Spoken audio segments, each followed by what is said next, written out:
Hey folks, Near Mint Nerd here for the I Got Issues channel. I'm going to do a new comic haul today. I got a whole stack of books to show you. I've actually been going to a bunch of back issue bins at various stores over the past week. I bought, over 200 probably back issues. I went a little crazy, but it's Boxing Week and the sales are so good. So I'm going to break it up into a few different videos.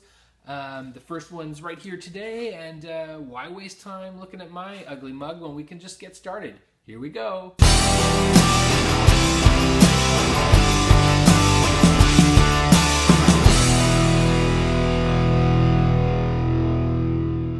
Okay, here we go. The first books. And you'll notice there that the hand is not my own. I have a little helper today. This is my little helper elf. You want to say hello? Hello. Yeah, she's going to give me a little hand today. So we're going to start with some key books, although I use the term lightly off the top here.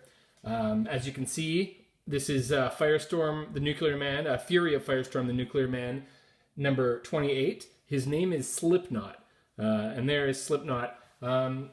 So we wonder, is this the Slipknot represented in the Suicide Squad movie? Maybe, maybe not. I don't know, but we got it. Okay, so here comes the second book. All right. And I should point out, these were between $1 and $5, all these books. Usually around $2 each was usually the price. Anything that's a little more, I'll point out as we get to it. So this is the New Titans 99. This may, I haven't looked this up to be honest, but it says at the top, "Speedy is dead, long live Arsenal." So I'm assuming, and there's this costume at the bottom. So I'm kind of assuming that this is Arsenal's first issue. So a new costume for Roy Harper. So I might be wrong, but for $1, it doesn't really matter. Okay, next up. Thank you, Elf. This was a great one. This was a little more expensive. I think I spent $3.50 or $4 on this one. Great Joker cover. But it's also a key book. It's the first appearance of Tim Drake as the new Robin in his costume for the first time. Batman 366. So that was an exciting find for a low price. In a really decent condition. I'm not, because I never sell my comics, condition is not my priority, but this one looked pretty good to me. Okay, next up. Oh, I love this book and I love this series. This is, of course, the Doom Patrol number 19, Crawling from the Wreckage, part 1 of 4, which is the kickoff of the Grant Morrison run on Doom Patrol, which, as I've said in the past, is one of the great runs in comics. Surprisingly, this is not a run that costs a lot of money. This book has really come down in the past couple of years. It used to be worth quite a bit more, I believe. Now it's like in the $10 range maybe. But I love this Robot Man cover, and I love this run. And of course, this eventually fell into the Vertigo line. Got a little kooky, a little weird, but excellent nonetheless. Okay, here we go with... this was a good book. I did pay $5 for this one. It's a little older. Avengers number 158. Great cover. Look at Wonder Man's old costume there as he fights the Vision. Actually, he looks a lot like the Vision with the color palette. Great classic battle. Great cover.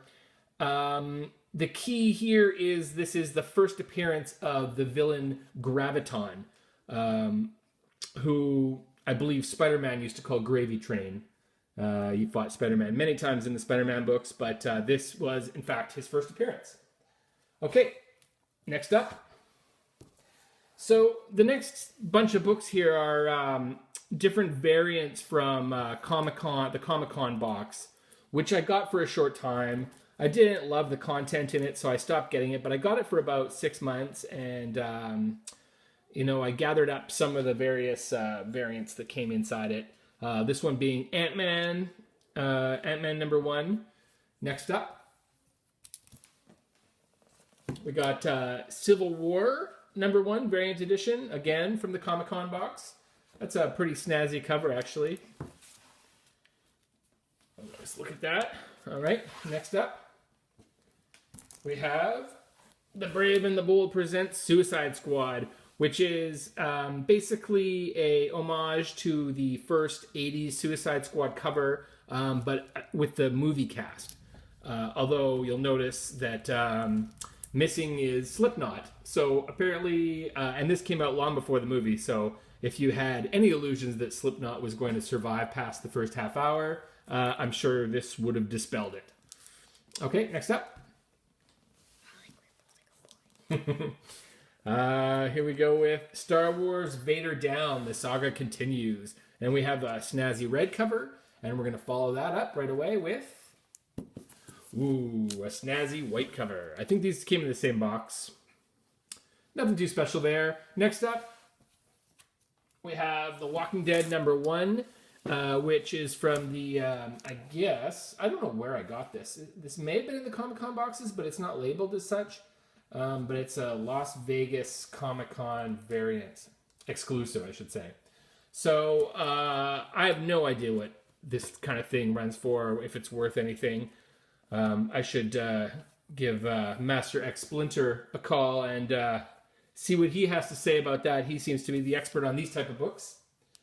Next up, we're going to switch to some #1s. I got a pack of #1s. I like to just buy #1s because, you know, they say #1 on them. And it makes me feel like #1 when I get a good deal. Ooh, that got a groan from the elf. Okay, so this is Simpsons Comics and Stories issue 1. You'll notice this isn't the Bongo series. This actually predates the Bongo series, but not by much. Maybe like a few months, I think. So I guess Bongo decided to pull the license from this company. But it's worth about the same in the $20 to $25 range. And I think this one... came in a poly bag, although and I took it out because, you know, you can't read a comic through a poly bag, right? All right, next up, we have Dinosaurs for Hire from Malibu, which was a division of Marvel, and then Marvel bought them and completely got rid of all their comics, and we never saw any of them ever again, which is a shame because they had some interesting titles. However, this is a comic book that has dinosaurs wielding machine guns. So, of course, it needed to be in my collection. Okay, next up. From America's Best Comics, we have Tom Strong's Terrific Tales. I'm surprised that the entire America's Best Comics run of all their books are not really valued much above cover. Most of them below. So that's a real shame because these are some real strong stories through all the titles, including Tom Strong's, Top 10, Promethea. Very few books that are that have any value. But maybe in the next 10, 20 years that'll change. I hope so. Okay, next up. Gatecrasher #1 from Black Bull, which was Mark Waid's Stargate-like series where people jump through portals and such. I can't remember exactly what went on, but I remember that I really liked it when I read it the first time. So when I saw this one, I thought I would just give it a fresh read. All right, what else we got here? Next up is Zero Girl from Homage Comics. Sam Keith did this one. I have not read this. I just thought this was a really cool cover. And I remember seeing this on the shelf a long time ago and not picking it up and maybe regretting it a little. So I'm happy that I was able to find it for $2. Next up, Cheyenne Cowboy. I just love Jeff Darrow's work. A beautiful, beautiful cover here. I remember when this came out regretting missing it, and I thought, man, this book's going to be worth a bundle. But this was a 2004 book, so that's, 12 years ago, and still it's cover price, so it didn't go up the way I thought it would, and that's fine. I'm definitely going to enjoy reading it. Next up. Just a Pilgrim #1. This, of course, is the Garth Ennis series where the world is kind of... it's like the opposite of Waterworld. The entire world's kind of a desert, and this Pilgrim character goes around dealing with all the sand mutants and such, and living life in this post-apocalyptic world. All right, next up. One of my favorite series, Sergio Aragonés's Gru the Wanderer. I have quite a few of these. This series ran to about 115 issues or something, and I probably have about 80 or 90 of them. I do have this one already. I picked it up because it was only 50 cents because it's badly damaged, and I suddenly just got I just got the urge to read this one, and I didn't feel like digging through my 20,000 comics to find it. So sometimes it's fun to just find it for a quarter and bring it home and read it that way. All right, I'm going to clear the deck here a little bit. All right, here we go. Ready? Thank you, Elf. Desperados #1 from Homage. Jeff Marriott, John Cassaday. This is a #1 issue, but I mostly got this for the John Cassaday cover. It's a beautiful cover. I've read a few. These are all miniseries. I've read a few of them. There's a couple of the prestige-bound books that fall into the Desperados world. I love it. It's kind of like Western with a very slight supernatural hinge. Actually, some of them don't have anything supernatural at all. It's just about kind of the early days of the Pinkerton Detective Agency and just some, good old cowboy action, which I love in comics, and I wish they did more of. They did a lot of Western comics about 10, 15 years ago through Marvel, DC, and Independence. And they still do a few, but it seems like, I guess, they didn't sell very well or whatnot, and you don't see too many more of them, but we get to enjoy the ones that do already exist. Okay, next up. Superman's Secret Origin by Jeff Johns and Gary Frank.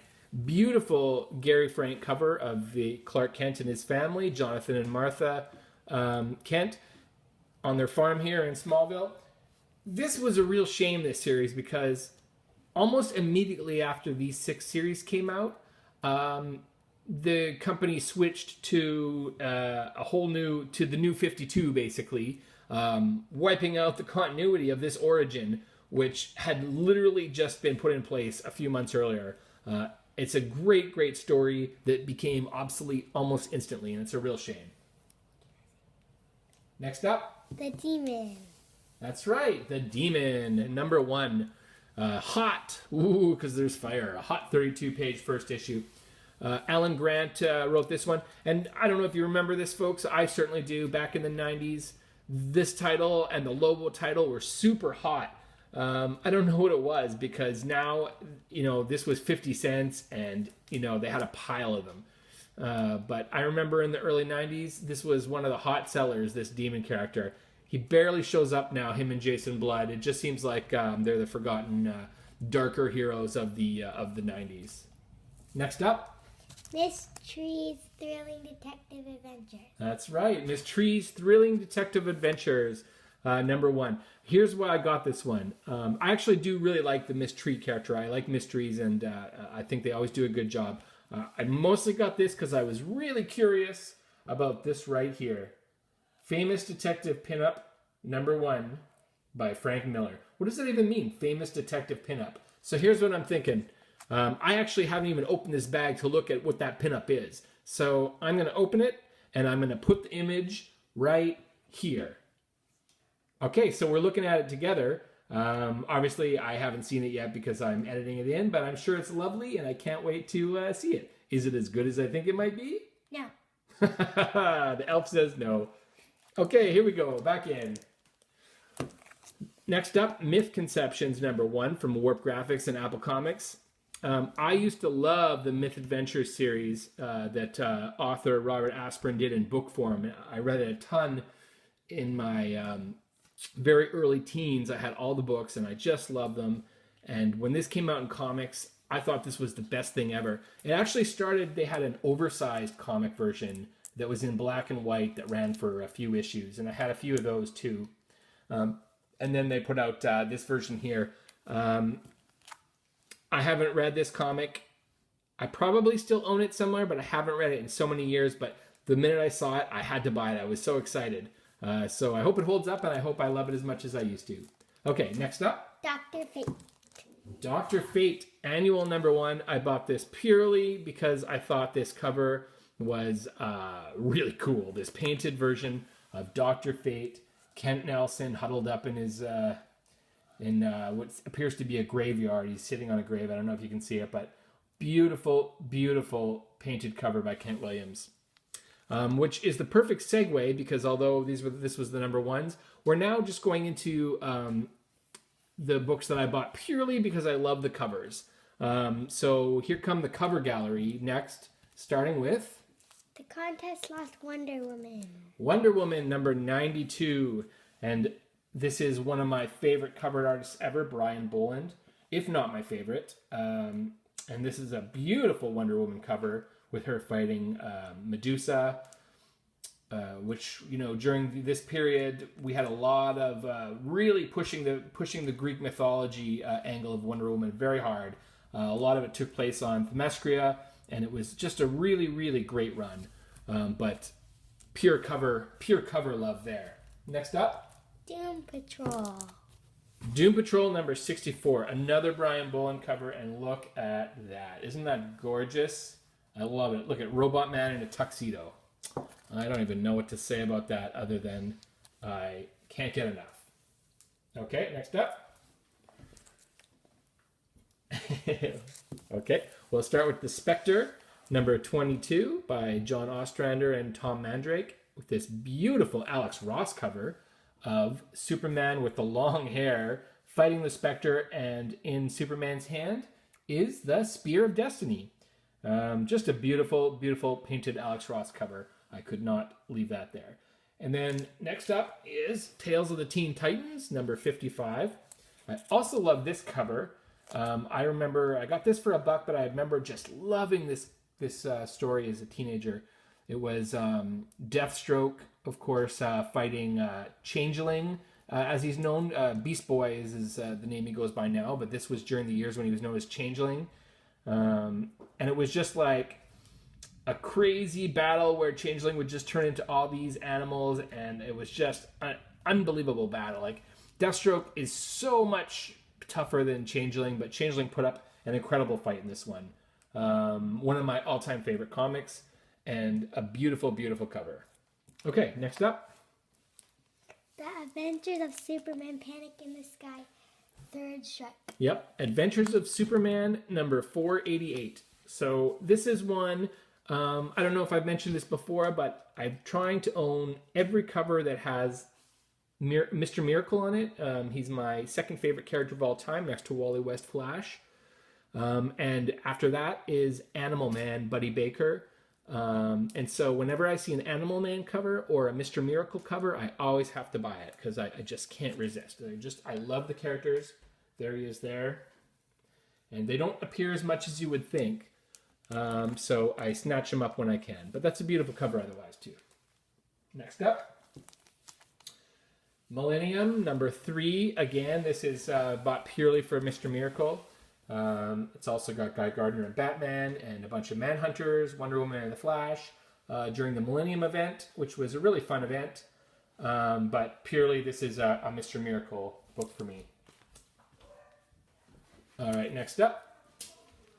My elf seems to have taken a little break, so I'm going to go to Dr. Fate here. Dr. Fate number 8.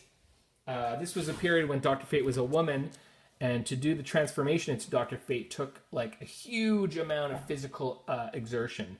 As you can see, it was really, really painful. It was like kind of turning into a werewolf in a lot of ways. And this cover represents that so well. It's just a beautiful, beautiful cover that shows the pain that transformation has. Next up. Okay, this is Superman in Action Comics number 7708. Again, as you can see, it's a Mr. Miracle cover, bought purely for the Mr. Miracle. Love the fact that they're in a Mr. Miracle death trap. Of course, that's exactly what Mr. Miracle's power is. He can get out of these traps. I would think that Superman would just kind of move his arms and break the whole thing, but apparently it's a little trickier than that. But great, great cover. Okay, we're going to clear those. Thank you, Elf. And next up, we only have a few left. Next up is Detective Comics, number 575, Batman Year 2, Part 1. But purely because I just love the image of Batman holding a gun. It's just not something you see very often. I just thought it was a really, really cool cover. All right, next up. And then this one, of course, I had to buy because not only is Batman holding a gun, but it's Batman holding a gun as drawn by Todd McFarlane, an early Todd McFarlane comic, as Batman flings himself over the headstone of his dear parents in the graveyard, and it's just a beautiful, beautiful cover. Love that. Next up, another, I think we're on a run here, another beautiful Brian Bolland cover. This is a more recent book, but just, you know, I can't get enough of Brian Bolland. And look at that gorgeous Detective Chimp cover with holding the helmet of fate. You can even see him in the reflection in the glass there. Just what a terrific cover artist, and what a great book this was by Bill Willingham and Sean McManus. Sean McManus is a really underrated artist who doesn't do as much as they'd like. He also worked on the Dr. Fate series. I showed you that Dr. Fate cover a few seconds ago. That was a run of books that he did as well. Next up. Vampires. Vamps, number 1 of 6 from Vertigo. And again, Brian Bolland. A beautiful Brian Bolland cover of 4 vampire ladies on motorcycles. What more do you need to say about that? I say nothing. How about you? Yay. Okay, next up. I found a few Adam Hughes covers that a couple of them I haven't seen a lot. Rose and Thorn, he did, I think, all 6 of the covers for this mini-series. This is a beautiful one, number 2. What's next? And a couple of Wonder Woman covers. There we go. Both by Adam Hughes. 189, Game of the Gods, part 1 of 6. And 172, which was part of Our World at War, with Superman carrying the injured Wonder Woman. Beautiful, beautiful covers, both. I know everyone is rushing to buy these Adam Hughes covers. I luckily stumbled across these 2. I actually have the entire run of Wonder Woman from this era. I know that for sure because it was a title that I did collect every month. I really loved it. But it's nice to also find these out in the wilds when I'm there. I think that's all. Do we have any more books today? Nope. Nope, that's it for this haul. Okay, so like I said, I split the haul up, so we'll be back with another haul video in a few days. Until then, I want to say thank you to my elf. Give a thumbs up, elf. Yay. Right here. All right. Well, that's it for today's haul. Like I said, I broke it up. I have a lot more books to show you, but I broke it up so you can look forward to a couple more hauls coming at you early next week. Into the week after, I've got a bunch of other videos I want to do. I've got next Wednesday's haul. I've got a review I want to get up. A little look at the previews guide. So I got all kinds of content coming. So make sure you check back often. The easiest way to know when there's new videos is to subscribe. I really appreciate all the people who've subscribed so far. I'm over 50 subscribers now. Thank you so much for that. And can't wait to keep pumping out the content. Okay, take it easy, guys. I'll see you next time.